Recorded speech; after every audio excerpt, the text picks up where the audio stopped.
मानपुर नाम गांव में दो भाई रहते थे, राम और श्याम। राम बहुत ही अमीर था और वहीं श्याम बहुत ही गरीब। राम के पास बहुत बड़े बड़े खेत और बागान थे, जिससे वह मोटी रकम कमाता था।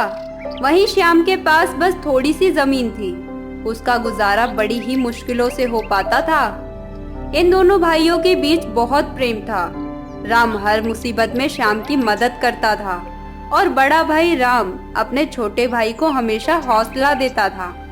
देख भाई, जीवन बहुत बड़ा है और इसमें बुरा और अच्छा वक्त आता रहता है।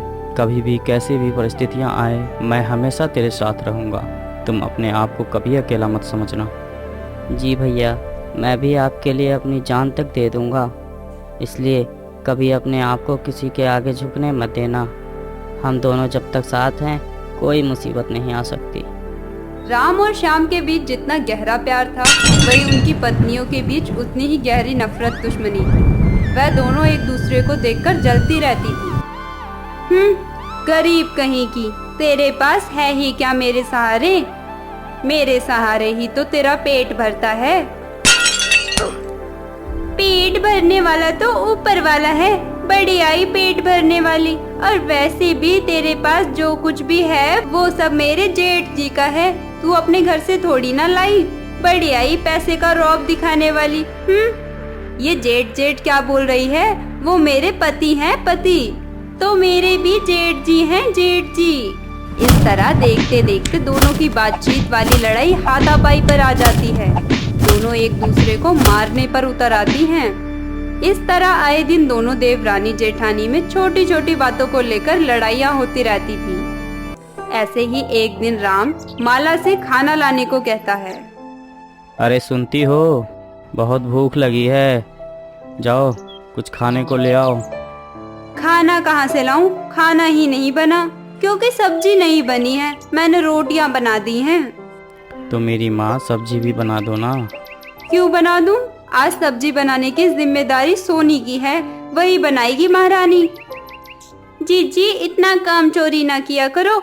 कल मैं रोटी सब्जी सब बनाई थी, तब तो आपके मुंह से तेरा मेरा नहीं निकला। आज आप सब्जी बना लेती तो मर नहीं जाती। मैं क्यों मरूं? तू मर जा।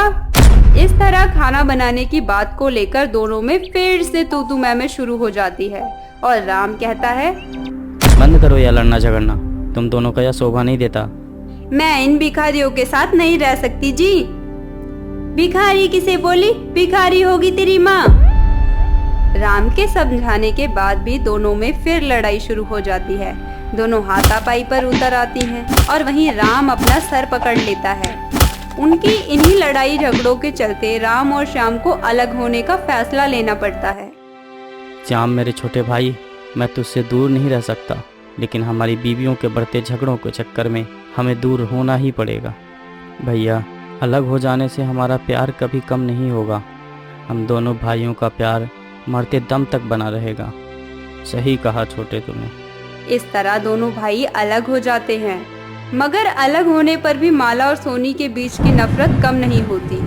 वह दोनों इस नफरत को इतना बढ़ा देती हैं, अब तो दोनों भाइयों को बात तक करने नहीं देती। सुनो जी, ध्यान से सुन लो। अगर मैंने कभी तुम्हें शाम से बात करते देखा या सुना तो मैं रेल की पटरी पर लेटकर अपनी जान दे दूंगी। अरे पागल हो गई है क्या तू? श्याम मेरा छोटा प्यारा भाई है। बेशक प्यारा हो, बेशक प्यारा भाई हो, मगर है तो गरीब भिखारी ना। अरे आप अच्छे लोगों में बैठने उठने वाले, आप उस भिखारी के साथ रहोगे, आपकी इज्जत का क्या होगा? ये कभी सोचा है आपने? इस तरह राम और श्याम के बीच बोलचाल भी बंद हो जाती है। ऐसे ही एक दिन श्याम जब कंस्ट्रक्शन साइट पर काम कर रहा था तो उसका पैर दूसरी मंजिल से फिसल जाता है और वह सीधा नीचे गिरता है। नीचे गिरने के कारण वह किसी तरह बच तो जाता है, मगर उसको बहुत गहरी चोट आती है, जिसके चलते वह बिस्तर पर आ जाता है। जब ये बात राम को पता लगती है तो वह उससे मिलने की सोचता है, मगर उसकी बीवी माला उसको श्याम से मिलने नहीं देती और ना ही किसी तरह के पैसों की मदद करने देती है। माला, श्याम को गहरी चोट आई है, वह बिस्तर में पड़ा है, उसके घर खाने तक के पैसे नहीं हैं और तुम मिलने नहीं जाने दे रही। कम से कम खाना तो भिजवा दो। चुप हो जाओ जी, आप दोबारा मदद किए ना तो मुझसे कोई बुरा नहीं होगा।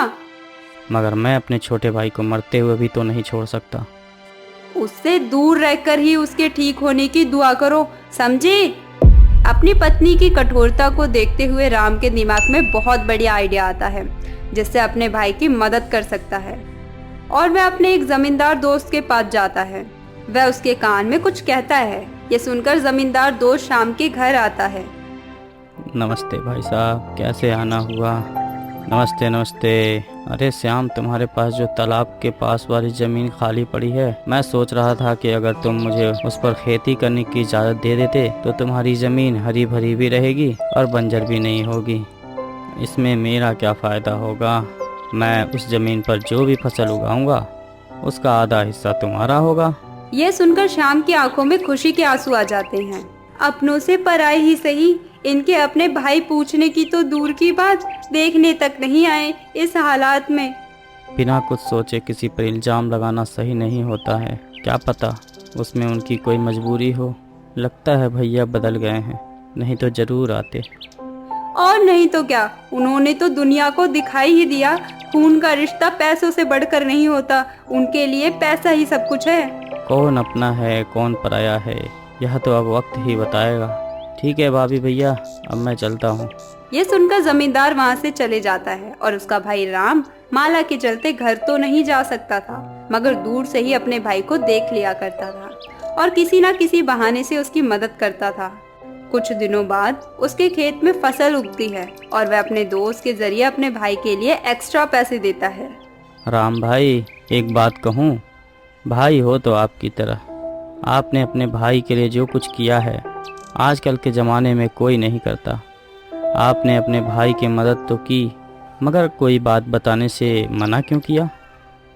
मैंने अपने भाई की मदद एहसान दिखाने के लिए नहीं किए, इसलिए। राम की ये बात सुनकर उसका जमींदार दोस्त हैरान रह जाता है और वह फसल का आधा हिस्से का पैसा श्याम के घर जाकर देता है और इस तरह श्याम के घर के पैसे की दिक्कत दूर हो जाती है और उसका इलाज भी सही से होने लगता है।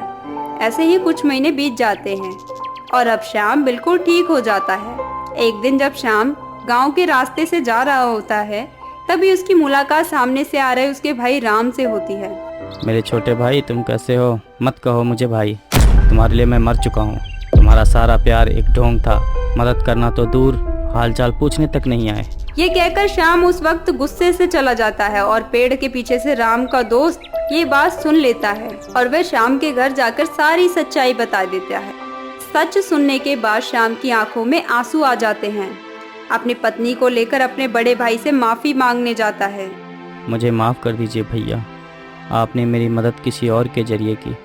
मुझे किसी भी चीज़ की कमी नहीं होने दी, तो इसको एक चमत्कार समझ रहा था, मगर सब आप कर रहे थे, मुझे पता ही नहीं था। मुझे माफ़ कर दीजिए भैया। नहीं रे छोटे, तो मेरा भाई नहीं मेरी जान है। अपनी जान को कैसे तड़पता छोड़ दूंगा, यह तुमने कैसे सोच लिया? ये बात सुनकर माला और सोनी को भी अपनी गलती का एहसास होता है। वह भी एक दूसरे से माफी मांगते हैं। अब सब लोग गले मिलकर फिर से एक हो जाते हैं। नीचे दिए गए सब्सक्राइब बटन पर क्लिक करें और बेल आइकन को दबाएं, जिससे सबसे पहले हमारा वीडियो आप तक पहुंचे। धन्यवाद।